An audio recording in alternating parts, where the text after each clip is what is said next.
273 page की ये किताब राजकमल प्रकाशन से 2015 में पब्लिश हुई है। किताब को लिखा है मोहनलाल भास्कर ने। इस किताब में पाकिस्तान की एक एफआईयू लाहौर से अलग जेलों से होते हुए एक FIC final interrogation centre of Pakistan Rawalpindi में दी जाने वाली यातनाओं का ब्यौरा है। एफआईसी में लेखक और उसके साथियों से कहा जाता है कि यहाँ आकर इंसान टूट जाता है या उसकी सांसें टूट जाती हैं। फिर शुरू होती है लंबे दर्द और कष्ट से भरी यात्रा की शुरुआत। यातनाओं का अंतहीन सिलसिला। हर एक कैदी की तरह लेखक ने भी एक बार तो इन यातनाओं से टूट कर तय कर लिया कि मौत तो निश्चित है। तब इनके हाथों यातना भोग कर मरूं इससे बेहतर है भूख मरकर खुद को सताकर खुद ही मर जाऊं। पर ईश्वर को शायद ही मंजूर न था। करेंगे विस्तार से बात, लेकिन उससे पहले if you had not subscribe our channel, please do subscribe and don't forget to press the bell icon. I am Ushi Sahu and you watching बुकबाज।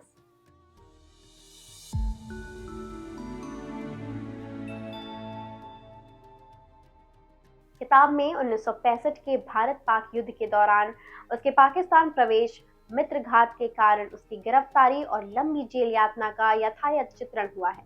लेकिन इस कीर्ति के बारे में इतना ही कहना नाकाफी है, क्योंकि यह कुछ साहसी और सूझबूझ भरी घटनाओं का संकलन मात्र नहीं है, बल्कि पाकिस्तान के तत्कालीन हालात का भी ऐतिहासिक विश्लेषण करती है। इसमें पाकिस्तान के निरंतर मजबूत होते जा रहे तानाशाही निजाम तथा धार्मिक कट्टरता और उसके सामाजिक आर्थिक अंतर्विरोधियों के साथ साथ भारत विरोधी षड्यंत्रों के उन अंतर्राष्ट्रीय सूत्रों की भी पड़ताल की गई है, जिसके एक असाध्याय परिणाम हम अलग अलग वक्त पर झेलते रहे हैं।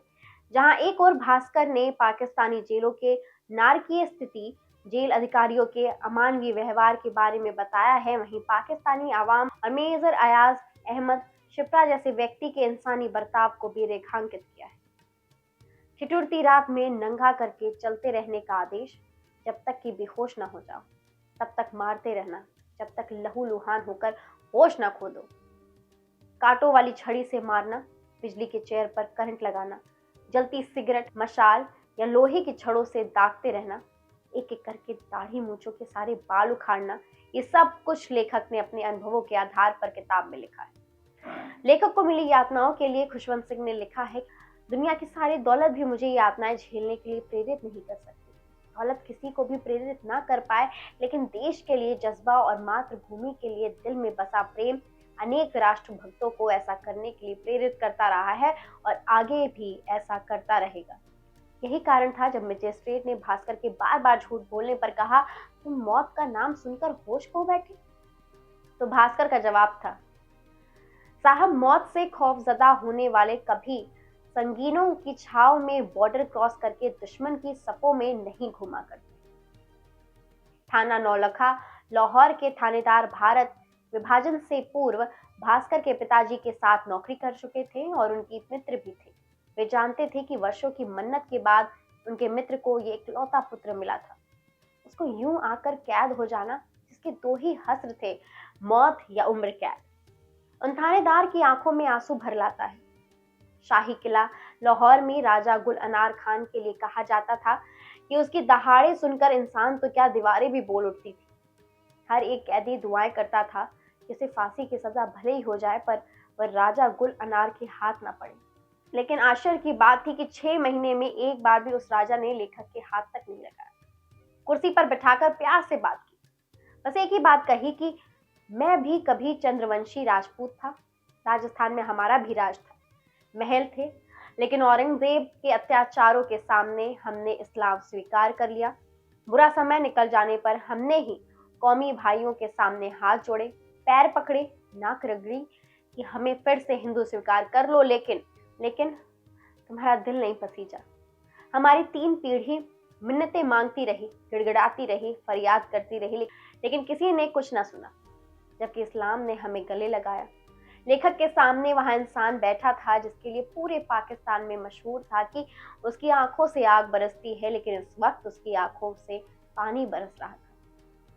अदालत में पुलिस ने सारे झूठे गवाह पेश कर सजाए मौत की दरखास्त की तो भास्कर ने कहा, मेरे सुन्नत किए हुए पुरुष जन्नात के सिवाय पुलिस के पास कोई सबूत नहीं है। सब झूठे बयान हैं, लेकिन उसे वहां कौन सुनता। तब इसी राजा गुल अनार ने, जिसे शाही जेल में जल्लाद कहा जाता था, भास्कर के पक्ष में बोला।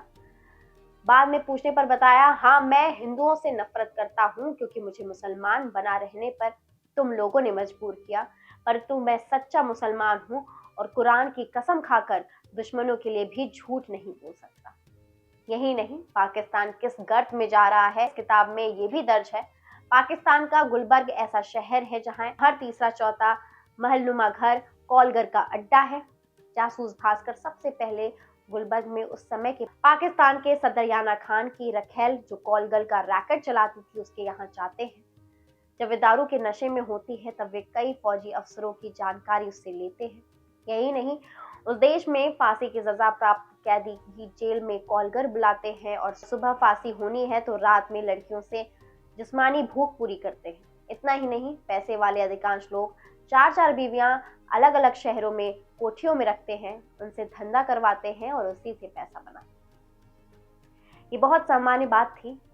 लेखक लिखता है कि पाकिस्तान का गर्त में जाना तय है क्योंकि उसे कोई सदर नहीं चलाता बल्कि वैश्याएं चलाती हैं। जब तक याना खान सदर था, उसकी रखेल बेगम अकीम अख्तर उर्फ जनरल रानी फौज के जनरल से लेकर सिपाही तक तय करती थी। उस वक्त भुट्टो ने उससे नजदीकियां बढ़ाने की खूब कोशिश की थी, लेकिन उसका कहना था कि मैं जिस्म जरूर बेचती हूँ लेकिन अपने मन से। इसलिए उसने भुट्टो को कभी छूने नहीं दिया। यही कारण था कि सदर बनते ही भुट्टो ने जनरल रानी को जेल में डाल दिया। भुट्टो के सारे राज उसके पास थे। वे कहती थी, पंजाब के गवर्नर गुलाम मुस्तफा की शादी होते ही भुट्टो ने उसे 10 दिन के लिए बाहर भेज दिया था। गवर्नर की बीवी से सुहागरात भी भुट्टो ने मनाई और 10 दिनों तक रंगरेलियां मनाता रहा। इसी काबिलियत की वजह से गुलाम मुस्तफा को गवर्नर बनाया गया था। जनरल रानी ने कहा था कि एक दिन आएगा जब भुट्टो की बीवी बच्चे भी जेल में होंगे और उसे मौत के घाट उतार दिया जाएगा। आखिरकार यही हुआ। भास्कर लिखते हैं कि जहां सदर ऐसा हो और मार्शल लॉ लागू हो, यानी सारे अधिकार फौज के पास, उनकी मर्जी हो तो उसे फांसी पर भी चढ़ा दे। कर्नल या मेजर, ये नहीं, उससे भी छोटे अधिकारी तक को कोई लड़की पसंद आ जाए तो उसे उठा ले। कोई बोलने वाला भी नहीं है। अनपढ़ लोगों की तो बात ही क्या, किसी भी अधिकारी तक को फौज उठाकर जेल में डाल दे, चाहे जैसी यातना दे, कोई कहने वाला ही नहीं। जिस फौज के मुंह ऐसा खून लग जाए, वहां लोकतंत्र की स्थापना कैसे हो सकती है। इसीलिए पाकिस्तान में लोकतंत्र अब संभव नहीं। एकमात्र भुट्टो थे जिन्हें जिन्ना से भी अधिक वहां की आवाम ने चाहा और उन्होंने दिल से जमहूरियत की कोशिश भी की। हालांकि भुट्टो भी लंगोट का कच्चा था, लेकिन दिल का सच्चा था, साफ और भोला। राजनीति के शतरंज से अनभिज्ञ उस सदर को जनरल जियाउल हक ने फांसी चढ़ा दिया। अब पाकिस्तान में लोकतंत्र सपना बनकर रह गया है। लेखक कहते हैं कि मैं आज भी भारत माँ पर कुर्बान हूँ।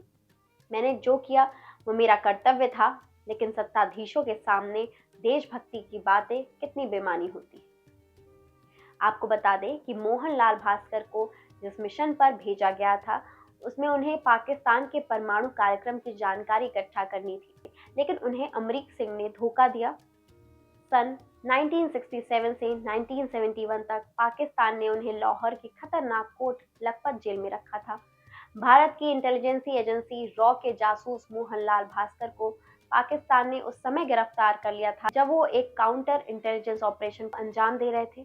सन 1983 में मोहनलाल ने एक किताब लिखी थी जो हिंदी में थी। इस किताब का टाइटल था, मैं पाकिस्तान में भारत का जासूस था। बाद में इसे अंग्रेजी में ट्रांसलेट करके पब्लिश किया गया।